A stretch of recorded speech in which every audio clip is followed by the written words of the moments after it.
Class 7 ভূগোল class. আমরা question bank করছিলাম, তার সঙ্গে সঙ্গে রিভিশন করছিলাম। আগের দিন আমরা দেখেছিলাম পৃথিবী পরিক্রমণ বলে যে চ্যাপ্টারটা আছে সেখান থেকে কোশ্চেনগুলো, তার সাথে সাথে দেখেছিলাম ভূপৃষ্ঠে কোনো স্থানের অবস্থান নির্ণয় চ্যাপ্টারটা। আজকে আমরা দেখব বায়ুচাপ বলে যে চ্যাপ্টারটা আমাদের রয়েছে, সেই চ্যাপ্টার থেকে আমরা রিভিশন করব। কিছু কোশ্চেন আমরা দেখব, তোমরা তোমাদের উত্তরগুলো মিলিয়ে নেবে, তোমাদের প্রিপারেশান কেমন হয়েছে তোমরা সেটা বুঝে যাবে। চলো শুরু করি। দেখো, প্রথমে দেখব বায়ুচাপ কাকে বলে। কাকে বলবো বায়ুচাপ? বায়ুর ওজনকেই বায়ুর চাপ বলা হয়ে থাকে। বোঝা গেল? বায়ুচাপ তাহলে কাকে বলবো? বায়ুর ওজনকেই বায়ুর চাপ বলা হয়। বায়ু কোন দিকে চাপ দেয়? না, বায়ুর চাপ সব দিকে সমান। আচ্ছা, বায়ুচাপের পরিমাণ কত? দেখো, কোশ্চেনটা ভালো করে বোঝো। আমি বায়ুচাপের পরিমাণ জিজ্ঞাসা করেছি। বায়ুচাপের পরিমাণ হচ্ছে প্রতি বর্গ সেন্টিমিটারে 1 কিলোগ্রাম বস্তুর ওজনের সমান। তাহলে বায়ুচাপের পরিমাণ কত? কি শিখলাম আমরা?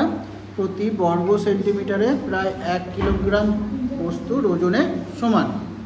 আচ্ছা, এবার আমরা দেখব প্রমাণ বায়ুচাপের মান কাকে বলে।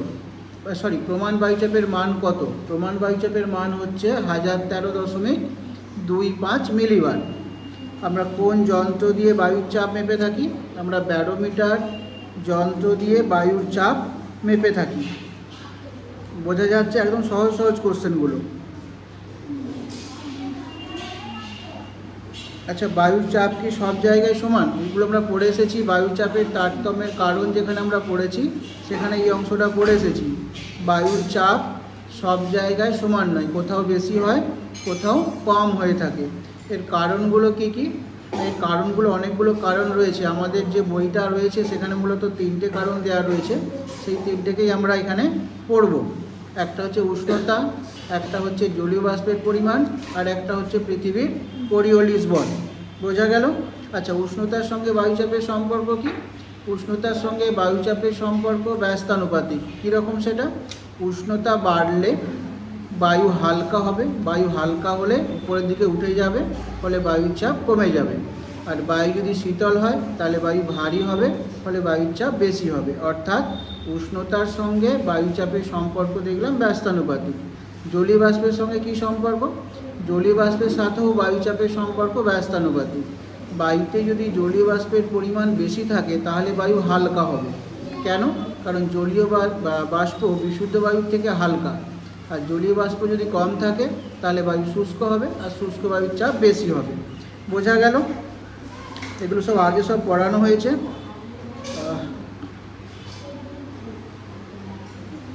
বায়ুর চাপ ক রকমের? বায়ুর চাপ 2 রকমের। কি কি? একটা উচ্চচাপ আর একটা নিম্নচাপ। উচ্চচাপ কাকে বলবো? বায়ুর চাপ যখন 1013.25 মিলিবারের বেশি হয়ে যাবে তখন তাকে উচ্চচাপ বলবো। আর বায়ুর চাপ যখন 1013.25 মিলিবারের কম হয়ে যাবে তখন তাকে নিম্নচাপ বলবো। বোঝা গেল? মানচিত্রে আমরা বড় হাতের H অক্ষর দিয়ে উচ্চচাপ অঞ্চলকে এবং বড় হাতের L অক্ষর দিয়ে নিম্নচাপ অঞ্চলকে চিহ্নিত করি। বোঝা গেল? আচ্ছা, এবার আমরা দেখব সমচাপ রেখা কি। একই রকম বায়ুচাপযুক্ত স্থানগুলোকে যে রেখা দিয়ে যোগ করা হয় তাকে বায়ুচাপ রেখা বলা হয়ে থাকে। কি পড়ছিলাম যেন ডিস্টার্ব হয়ে গেলাম। সমচাপ রেখা কাকে বলে? একই রকম বায়ুচাপযুক্ত অঞ্চলগুলোকে যে রেখা দিয়ে যোগ করা হয় তাকে সমচাপ রেখা বলে। বোঝা গেল? অর্থাৎ একটা সময়ে যে সকল স্থানের বায়ুর চাপ একই রকম হয়ে থাকে সেই স্থানগুলোকে যদি কোনো কাল্পনিক রেখা দিয়ে যোগ করা হয়ে থাকে তাহলে তাকে সমচাপ রেখা বলে। সমচাপ রেখার বৈশিষ্ট্য কী? সমচাপ রেখাগুলো সাধারণভাবে অক্ষরেখাকে অনুসরণ করে। বোঝা গেল? স্থলভাগ এবং জলভাগের মিলনস্থলে সমচাপ রেখাগুলো কিছুটা বেঁকে যায়। আর যখন বায়ুচাপের পার্থক্য বেশি হয় তখন সমচাপ রেখাগুলো কাছাকাছি অবস্থান করে। যখন চাপের পার্থক্য কম থাকে তখন সমচাপ রেখাগুলো দূরে দূরে অবস্থান করে। কখনো কখনো কি হয়, স্থলভাগে সমচাপ রেখাগুলো বৃত্তাকারে অবস্থান করে। একে বলা হয় বায়ুর চাপ কক্ষ। বোঝা গেল? একদম সহজ সহজ জিনিস। আচ্ছা, আরেকটা জিনিস জেনে রাখো, হঠাৎ করে বায়ুর চাপ কমে গেলে কি হবে না, হঠাৎ করে বায়ুর চাপ কমে গেলে ঝড়ের সৃষ্টি হবে। বায়ু কোন দিক থেকে কোন দিকে প্রবাহিত হয়? বায়ু উচ্চচাপ থেকে নিম্নচাপের দিকে প্রবাহিত হয়। সমস্ত কোশ্চেন অ্যান্সার বলে দিচ্ছি, আশা করি তোমরা মিলিয়ে নিতে পারছো। তোমাদেরও প্রিপারেশান হয়ে আছে, দুবার ধরে পড়িয়ে দিচ্ছি, 3 নম্বর বার কোশ্চেন ব্যাংক করাচ্ছি। যদি সময় থাকে আবারও একবার রিভিশন করিয়ে দেবো। আর এখান থেকে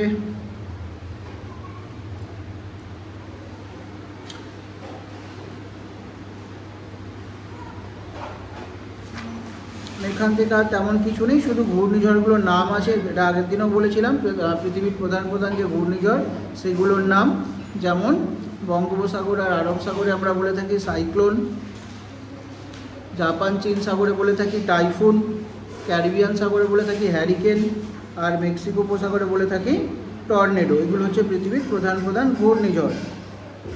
যে কোনো বস্তু যদি আমরা উপরের দিকে উঠতে থাকি তাহলে বায়ুচাপের কী পার্থক্য দেখতে পাবো? যত আমরা উপরের দিকে উঠতে থাকবো তত বায়ুচাপ কমতে থাকবে। কেন? কারণ বায়ুর ঘনত্ব কমে যাবে, সেই জন্য বায়ুর চাপের পরিমাণও কমতে থাকবে। কারো কিছু জিজ্ঞাসা করার থাকলে বলো, এখান পর্যন্ত সমস্যা হওয়ার কিছুই নয়। তাহলে আমরা কোশ্চেন ব্যাংকে দেখলাম 3টে চ্যাপ্টার, পৃথিবীর পরিক্রমণ, ভূপৃষ্ঠে কোনো স্থানের অবস্থান নির্ণয়, আর বায়ু চাপ পর্যন্ত। আচ্ছা, আরেকটুখানি বলে দিই এখানে, যদিও তোমাদের সিলেবাসের নেই, বায়ুর চাপ বলয় কাকে বলবো? যদি ভূপৃষ্ঠের বিস্তীর্ণ অঞ্চল জুড়ে একই রকম বায়ুর চাপ লক্ষ্য করা যায় তাহলে সেই অঞ্চলটাকে বলা হয় বায়ু চাপ বলয়। আমাদের পৃথিবীতে 7টি স্থায়ী চাপ বলয় রয়েছে, যার মধ্যে 3টে নিম্নচাপ বলয় আর 4টে উচ্চচাপ বলয়। এগুলো তোমরা পরের ক্লাসে পড়বে, আরও ডিটেলসে আছে। আর বায়ু কোন দিক থেকে কোন দিকে প্রবাহিত হয় সেটা তো বলেই দিয়েছি, বায়ু উচ্চচাপ থেকে নিম্নচাপের দিকে প্রবাহিত হয়। বায়ু প্রবাহ কাকে বলবো? ভূপৃষ্ঠের সমান্তরালে বায়ুর চলাচলকে বায়ু প্রবাহ বলবো। আর বায়ু স্রোত কাকে বলবো? বায়ুর উলম্ব চলাচলকে, অর্থাৎ উপর নিচে যদি চলাচল হয় তাহলে তাকে বায়ু স্রোত বলা হবে।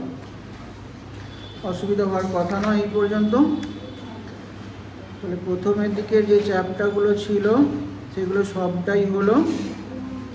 এবার আমরা দেখব ভূমিরূপ আর নদী চ্যাপ্টার। চলো নদীটা আগে করি, নদীটা একদম একটুখানি চ্যাপ্টার আছে, নদীটা একটু দেখে নিই। আচ্ছা, নদী কাকে বলবো? এমন একটা নদী হলো এমন একটা জলধারা যেটা কোনো উচ্চভূমি থেকে উৎপন্ন হয়ে বৃষ্টির জল বা বরফ গলা জলে পুষ্ট হয়ে ভূমির ঢাল অনুসারে প্রবাহিত হয়ে সাগর বা হ্রদ বা কোনো উপসাগরে গিয়ে মিলিত হয়, তাকে আমরা নদী বলে থাকি। বোঝা গেল? সেই নিরবিচ্ছিন্ন যে জলধারা তাকে আমরা নদী বলে থাকি। আচ্ছা, আদর্শ নদী কাকে বলে? যে নদীর 3টে প্রবাহ, অর্থাৎ পার্বত্য প্রবাহ, সমভূমি প্রবাহ এবং বদ্বীপ প্রবাহ লক্ষ্য করা যায় তাকে আদর্শ নদী বলে। যেমন আমাদের গঙ্গা নদী একটা আদর্শ নদী। নদী যেখান থেকে উৎপন্ন হয় সেই জায়গাকে নদীর উৎস বলে, এবং যেখানে গিয়ে নদী মিলিত হয় তাকে নদীর মোহনা বলে। কোনো একটা নদী অন্য কোথাও উৎপন্ন হয়ে যদি প্রধান নদীতে এসে মিলিত হয় তাহলে সেই নদীকে বলা হয় উপনদী। যেমন যমুনা গঙ্গার উপনদী। আবার প্রধান নদী থেকে যে নদী উৎপন্ন হয় এবং অন্য কোথাও গিয়ে মিলিত হয় তাকে বলা হয় শাখা নদী। বোঝা গেল? অর্থাৎ যে নদী প্রধান নদীর জলকে ভাগ করে দিচ্ছে সেটা শাখা নদী, আর যে নদী প্রধান নদীতে জলের পরিমাণ বাড়াচ্ছে, অন্য কোথাও থেকে জলকে বয়ে নিয়ে আসছে, সেটা হয়ে যাবে উপনদী। যেমন গঙ্গার শাখা কী কী? একটা পদ্মা আর একটা ভাগীরথী। তাহলে উপনদী শাখা নদী দেখলাম, উৎস মোহনা দেখলাম, যেখান থেকে উৎপন্ন হয় সেটা উৎস, যেখানে গিয়ে মিলিত হয় সেটা মোহনা। আর উৎস থেকে মোহনা পর্যন্ত যে খাতের মধ্যে দিয়ে নদী প্রবাহিত হয় তাকে নদী খাত বলে, বা নদীর জল যে খাতের মধ্য দিয়ে প্রবাহিত হয় তাকে নদীর খাত বলা হয়। নদী অববাহিকা কাকে বলবো? না, কোনো একটা অঞ্চলের বৃষ্টির জল যে নদীর মাধ্যমে পরিবাহিত হয় সেই অঞ্চলটাকে বলা হবে ওই নদীর অববাহিকা। কি বললাম? কোনো একটা অঞ্চলের বৃষ্টির জল যে নদীর মাধ্যমে পরিবাহিত হবে সেই নদীটাকেই বলা হয় ওই নদীর অববাহিকা। আর নদীর উৎস অঞ্চলে অনেকগুলো ছোট ছোট জলধারা মিলিত হয়ে নদীর সৃষ্টি করে। এই অঞ্চলটাকে বলা হয় ধারণ অববাহিকা। তাহলে আশা করি ধারণ অববাহিকা আর নদী অববাহিকা আর নদী খাত এই তিনটে জিনিস বুঝতে শিখলে। একটা নদী যখন অনেকগুলো দেশের ওপর দিয়ে প্রবাহিত হয় তখন সেই নদীকে আন্তর্জাতিক নদী বলা হয়। দুটো নদীর মাঝের যে সমভূমি তাকে আমরা বলে থাকি দোয়াব, যেমন রায়চুর দোয়াব। আবার দুটো নদীর মাঝের উচ্চভূমিকে বলা হয়ে থাকে জল বিভাজিকা, যেমন পাঞ্জাব উচ্চভূমি একটা জল বিভাজিকা। বোঝা গেল? দুটো নদীর জল যে উচ্চভূমি দ্বারা পৃথক থাকে সেটা জল বিভাজিকা, আর মাঝে যে সমভূমিটা থাকে তাকে বলা হয় দোয়াব। তাহলে দোয়াব জল বিভাজিকা দেখলাম। এবার দেখব অন্তর্বাহী নদী।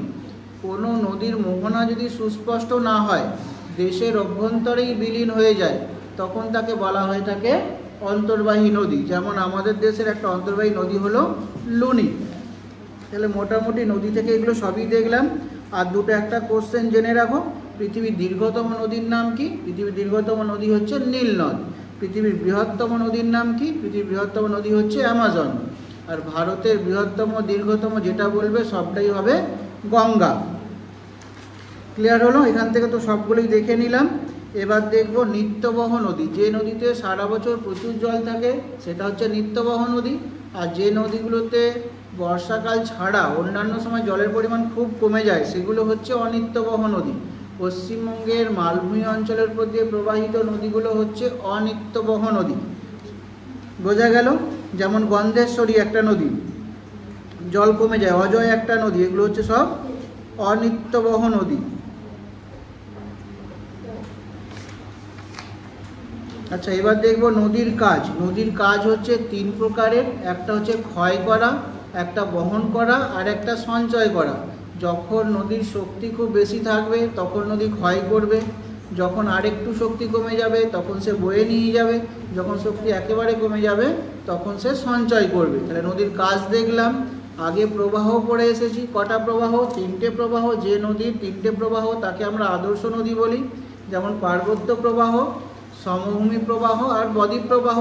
এই পার্বত্য প্রবাহে নদীর কাজ হচ্ছে ক্ষয় করা। কোশ্চেনটা ভালো করে বোঝো, এখানটা অনেক সময় ম্যাচিং দিয়ে দেয়। নদী কোন প্রবাহে কোন কাজ করে? নদী পার্বত্য প্রবাহে ক্ষয় কাজ করে, সমভূমি প্রবাহে বহন কাজ করে এবং বদ্বীপ প্রবাহে সে সঞ্চয় কাজ করে। এবার দেখব আমরা নদীর ক্ষয় কোন কোন বিষয়ের উপর নির্ভর করবে। নদীর ক্ষয় নির্ভর করে নদীতে জলের পরিমাণের উপর। যদি জল বেশি থাকে তাহলে জলের আঘাতে নদী বেশি ক্ষয় করবে। স্বাভাবিকভাবেই যে অঞ্চলে জল বেশি সেখানে ক্ষয় বেশি হবে। শুষ্ক অঞ্চলে নদী কম ক্ষয় করবে। বোঝা গেল? জলের পরিমাণটা হলো। এবার ভূমির ঢাল। যেখানে ভূমির ঢাল বেশি হবে সেখানে নদীর জল খুব দ্রুত গতিতে নিচের দিকে প্রবাহিত হবে, ফলে নদী ক্ষয় বেশি করবে। আর যদি ভূমির ঢাল কম হয় তাহলে নদীতে স্রোত কম হবে, ফলে নদী তখন কম ক্ষয় করবে। বোঝা গেল? আর একটা হচ্ছে ভূপ্রকৃতি। যে অঞ্চলের উপর দিয়ে নদী প্রবাহিত হচ্ছে সেখানকার শিলা কেমন।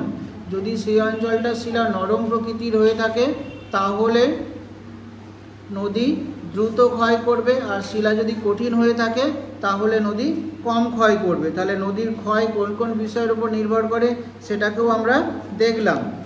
এবার দেখব নদীর ক্ষয়ের ফলে গঠিত ভূমিরূপ। আমাদের বইতে যতটা আছে আমরা ঠিক ততটাই দেখব। নদীর ক্ষয়ের ফলে প্রধান প্রধান যে ভূমিরূপগুলো হলো